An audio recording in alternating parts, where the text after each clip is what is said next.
అందరికీ praise lord. దేవుని నామానికి మహిమ కలుగును గాక. మీరందరూ బాగున్నారు కదా? మీరు పెడుతున్న ప్రతి ప్రార్థన రిక్వెస్ట్ అనేది మేము ప్రార్థన చేస్తూ ఉన్నాం. మా ఆశ అంతా ఒకటే. ఎక్కడైతే మీరు తృణీకరించబడ్డారో, ఎక్కడైతే వెలివేయబడ్డారో, ఎక్కడైతే గుండెలు పగిలేలాగా ఏడ్చారో అదే స్థలాల్లో నా ప్రభు మీ అందరినీ హెచ్చించబోతూ ఉన్నారు. విశ్వాసంతో ప్రార్థన చేయండి.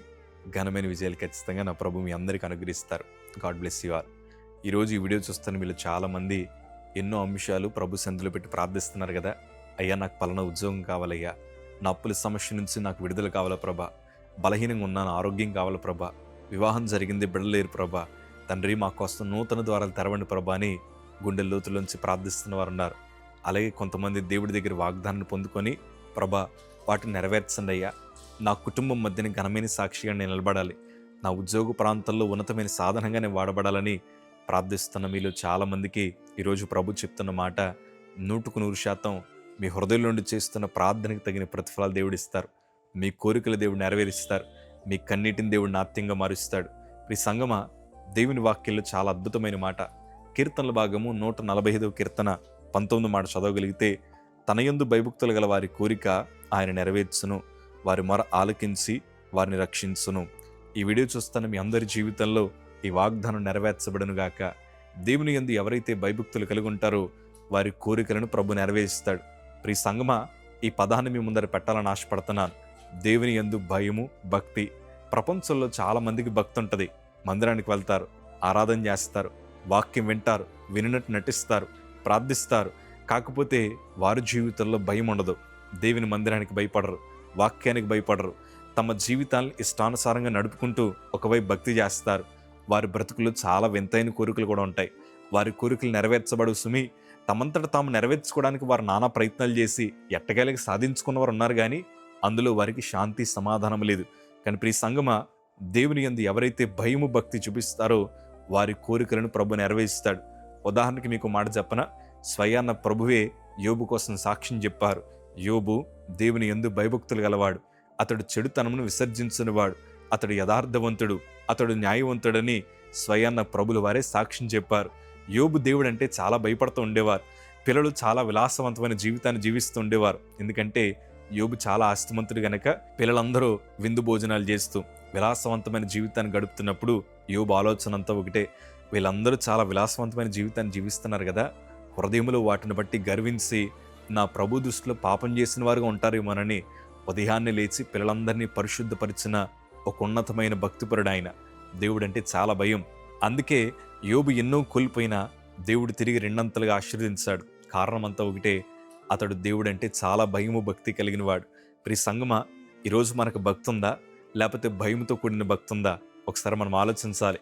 కొంతమంది భక్తి చేస్తారు, భక్తి చేసి ప్రభా నువ్వు నాకు నెరవేర్చు అంటారు. కానీ మనకు ఉండాల్సింది ఏంటి తెలుసా? దేవుడంటే భయం ఉండాలి, దేవుడంటే ప్రేమ ఉండాలి, ఆయన మీద విశ్వాసం ఉండాలి. ప్రభు తప్ప నాకు ఇంకొక ప్రపంచం లేదంటూ మనం బ్రతకాలి. అప్పుడు మన బ్రతుకులో జరిగించే కార్యాలు ఎట్లా ఉంటాయంటే, ఊహకు అందని కార్యాలు ప్రభు మన బ్రతుకులో జరిగిస్తారు. కాకపోతే చాలామంది 2 పడవల మీద కాలేసి ప్రయాణం చేస్తూ ఉంటారు. ఒక కాలేమో లోకం, ఇంకో కాలేమో దేవుడు. చాలా విధి విధానాలుగా నడవడం వల్ల ఈరోజు ఎంతోమంది క్రైస్తవులు ఘనమైన విజయాలు పొందలేకపోతున్నారు. వారి సొంత కోరికలు నెరవేర్చుకోవడానికి చాలా తప్పుడు మార్గాలు వెళ్ళిపోతూ ఉన్నారు. ప్రియ సంగమా, దేవుని యందు భయభక్తులు గల వారి కోరికను దేవుడు నెరవేరుస్తాడు. చిన్నప్పటి నుండి మా తల్లి మా కోసం ఇట్లా ప్రార్థన చేసేది, ప్రభా నా పిల్లలు ఉద్యోగాలు చేయకపోయినా పర్లేదు, నా పిల్లలు ఉన్నతమైన డిగ్రీలు సంపాదించకపోయినా పర్లేదు, కానీ వారు బ్రతుకుతే నీ కోసం బ్రతకలయ్యా, వారు కుదిరితే హతసాక్షులుగా మార్చబడినా అది నాకు సంతోషమే ప్రభా. ఈ లోకాన్ని సాధించే కంటే దేవుని రాజ్యములు కొన్ని ఆత్మలు నా పిల్లలు సాధించడం అది నాకు చాలా సంతోషమయ్యా అని మా తల్లి అట్లా ప్రార్థన చేస్తూ ఉంటే మేము చాలా వింతగా చూసేవాళ్ళం. ఏంటమ్మా ఇట్లా ప్రార్థన చేస్తున్నావు, మేము చాలా విజయాలు సాధించాలి, నాకేమో రాజకీయవేత్త అవ్వాలన్న కోరిక, స్టూడెంట్స్ వింగ్లో చాలామంది దగ్గర పనిచేయాలన్న కోరిక, నాకు అనేక పదవులు సంపాదించాలన్న కోరిక. ఆ కోరికను నెరవేర్చుకోవడానికి ఎన్నో తప్పుడు మార్గాల్లో ప్రయాణించాను. ఒకవైపు ఏమో మా తల్లి ఇలా ప్రార్థన చేస్తూ ఉండేది, తండ్రి నా బిడ్డలు నీ చేతిలో సాధనాలుగా వాడబడాలని. దేవుని కృపను బట్టి మా తల్లి చేసిన ప్రార్థన గెలిచింది. ఈరోజు ఆ ప్రార్థన గెలవడం వల్ల నేను కూడా శాంతి సమాధానాన్ని అనుభవించగలుగుతున్నాను. నిజమే, దేవుని యందు భయభక్తులు గల వారి కోరికని ప్రభు నెరవేరుస్తాడు. ప్రియ సంగమా, ఈరోజు ప్రభు సేవలోకి వచ్చిన తర్వాత మా కోరికలు, మా ఆలోచనలన్నీ మారిపోయాయి. ప్రభా బ్రతుకుతే నీ కోసం బ్రతకాలి, చనిపోతే నీ కోసం చనిపోవాలి. ఇహలోక ఆశలతో చాలామంది ప్రార్థన చేస్తూ ఉంటారు. ఓ రోజు నాకు ఇన్స్టాగ్రామ్లో కమెంట్ వచ్చింది. ఒక సిస్టర్ గారు ఏమని పెట్టారంటే, అన్నా నేను చాలా వేదన మధ్య ఉన్నాను. నా బ్రతుకులో ఏం చేయాలో అర్థం కావట్లేదు. నా పరిస్థితి అంతా తారుమారైపోతుంది. ఇంక చావరేవో నాకేం అర్థం కావట్లేదు. ప్రభు నాకు అన్యాయం చేశాడన్నా. నా కోరికలు ప్రభు నెరవేర్చలేదు. నేను మందిరానికి వెళ్తాను. నేను ప్రార్థన చేస్తాను. చాలా పెద్ద పొడుగు మెసేజ్ పెట్టింది ఆమె. ఆ మెసేజ్ చూసినప్పుడు నాకేమనిపించిందంటే, అయ్యో! ఇంత భక్తి చేస్తుంది కదా! ఎందుకు తన జీవితంలో ప్రభు నెరవేర్చట్లేదని వెంటనే తన ప్రొఫైల్ ఓపెన్ చేశాను. ప్రొఫైల్ ఓపెన్ చేయగానే ఏముందో తెలుసా? తన ఫోటో పెట్టుకుంది. ఒక పాటకి డ్యాన్స్ చేస్తుంది. ఆ పాట ప్రభు పాట కాదు. అది సినిమా పాట. ఇక్కడ వేసే వేషాలు ఒకటి, ఆ కింద పెట్టే కామెంట్స్ ఏంటి తెలుసా? ప్రభు నాకు అన్యాయం చేశాడని. నేనేమనుకుంటున్నానంటే, తనకు భక్తి ఉంది కానీ దేవుడంటే భయం లేదు. మీరే చెప్పండి, అలాంటి వారి కోరిక నా ప్రభు నెరవేరుస్తాడంటారా? తన కోరికలు తను నెరవేర్చుకోవడానికి ఎన్నో ప్రయత్నాలు చేస్తుంది ఒకవైపు. ఇంకోవైపు ఏంటంటే దేవుడు చేయాలని పలు రకాల మాటలు మాట్లాడుతోంది. దైవజనమా, ఇలాంటి వాళ్ళు చాలామంది మన చుట్టూ ఉన్నారు. నేనేమంటున్నానంటే, మనము దేవుని యందు భయము భక్తి కలిగి ఉండాలి. ఏ స్థలంలో ఉన్నా ప్రభు నన్ను చూస్తున్నాడు. ఏ స్థితిలో ఉన్నా దేవుడు నన్ను చూస్తున్నాడు. ఏ ప్రాంతంలో ఉన్నా ప్రభు నన్ను చూస్తాడని భయముతో మీరు బ్రతకగలిగితే, బానిస బ్రతుకులను దేవుడు సింహాసనం మీదకి ఎక్కించాడు. వీరెప్పుడు అడగలేదు, ప్రభా మేము బానిసలుగా వచ్చాం, మాకు ఆహారాన్ని పెట్టు, మాకు సింహాసనం ఎక్కించని వీరంత మాత్రం ప్రభుని అడగలేదు. కానీ దేవుని ఉన్నతమైన కృపని తెలుసా? అడగక మునిపే తన భక్తి పరుల యొక్క జీవితాలను నిర్ణయిస్తూ వారిని ఏ స్థితిలో పెట్టాలో దేవుడు ముందుగానే వారికి మార్గాలు ఏర్పాటు చేశాడు. నేనేమంటున్నానంటే, మీరు భక్తి చేయండి చాలు, భయముతో భక్తి చేయండి చాలు, ఆశీర్వాదాలు మీ పాదాల దగ్గర దేవుడు పెడతాడు. అడగక మునిపే మీ బ్రతుకులు దేవుడు కార్యాలు జరిగించడం ప్రారంభిస్తారు. యేసు ప్రభువుని పూర్తిగా తెలుసుకోక ముందు నేను హాస్పిటల్కి వెళ్ళాక ఇట్లా ప్రార్థన చేశాను. ప్రభా, నీ రక్తాన్ని నా శరీరంలోకి ప్రోక్షించయ్యా.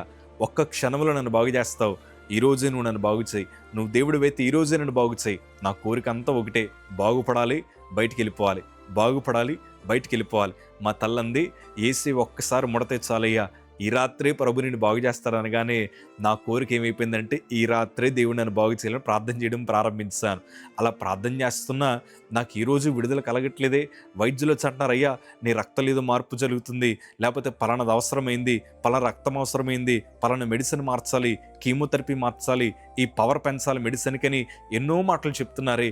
ఒక్కరోజు కూడా నా బ్రతుకులు ఎందుకు అద్భుతం జరగట్లేదని, ప్రభా నువ్వు నిజంగా దేవుడివేనా అన్న ప్రార్థన చేయడం ప్రారంభించాను.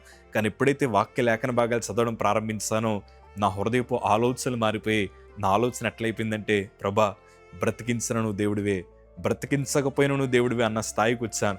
నా పూర్తి విశ్వాసం ప్రభు మీద చూపించడం ప్రారంభించాను. ప్రభా బ్రతుకుంటే నీ పరిచర్య చేస్తాను, చనిపోతే నీ పాదాల దగ్గర పెట్టుకో ప్రభా అని నా ఆలోచన విధానం మారిపోయి భక్తి చేయాలి, భయముతో భక్తి చేయాలన్న ఆలోచనలోకి వచ్చాను. ఆ రోజు దేవుని కృపని చెప్పన, 4.5 నెలలు పూర్తయిన తర్వాత దేవుని కృపను బట్టి ఏ శుభవార్త కోసమైతే ఎదురు చూస్తున్నానో ఆ శుభవార్తను దేవుడు బ్రతుకులు అనుగ్రహించారు. క్యాన్సర్ లేదు అన్న వార్త మాకు వినబడగానే నాకెంత సంతోషం వేసిందంటే, ప్రభా మాకు ఏది అవసరమో నీకు తెలుసు, దాన్ని ఖచ్చితంగా తగిన సమయానికి నువ్వు ఇచ్చావు, దాన్ని బట్టి నీకు పొందాలని ప్రభువుకు మహిమ చెల్లించాం. ప్రియ సంగమా, మీరు భక్తి చేయండి చాలు, భయముతో భక్తి చేయండి చాలు, మీ కోరికలు దేవుడు నెరవేరుస్తాడు. ఖచ్చితంగా ఆయన మిమ్మల్ని రక్షించగలిగిన సమర్థుడైన దేవుని వైపే చూడండి.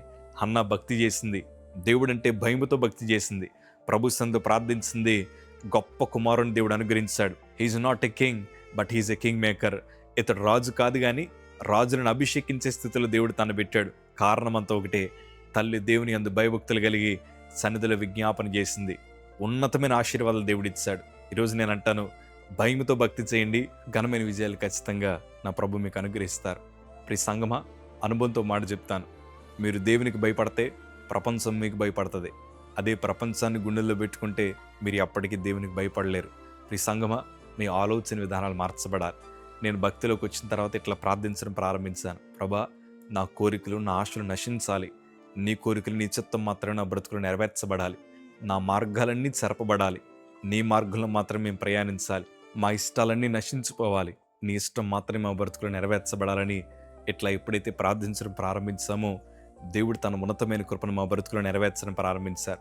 కాకపోతే బాధ అంతా ఎక్కడో చెప్పనా, మనకిష్టమైంది ప్రభు నెరవేర్చాలని కోరుకుంటున్నా కానీ, ప్రభా నీకేది ఇష్టమో అది మాత్రమే నెరవేర్చయ్యా, నువ్వేది ఇవ్వాలనుకుంటున్నావో అది మాత్రమే దయచేయి ప్రభా, నువ్వు ఇచ్చిన ఆశీర్వాదమే, ఇవ్వకపోయినా అది నాకు ఆశీర్వాదమే అని మీరు ప్రభు దగ్గర ఇట్లా ప్రార్థించగలిగితే ఊహించలేని విజయాలు నా ప్రభు మీ చేతిలో పెడతారు. మీ ఊహకు అందని కార్యాలు మీ బ్రతుకులు జరిగించాలని నా ప్రభు ప్రారంభిస్తారు. ప్రియ సంగమా, మీ జీవితాలను ప్రభుకి అప్పగించండి.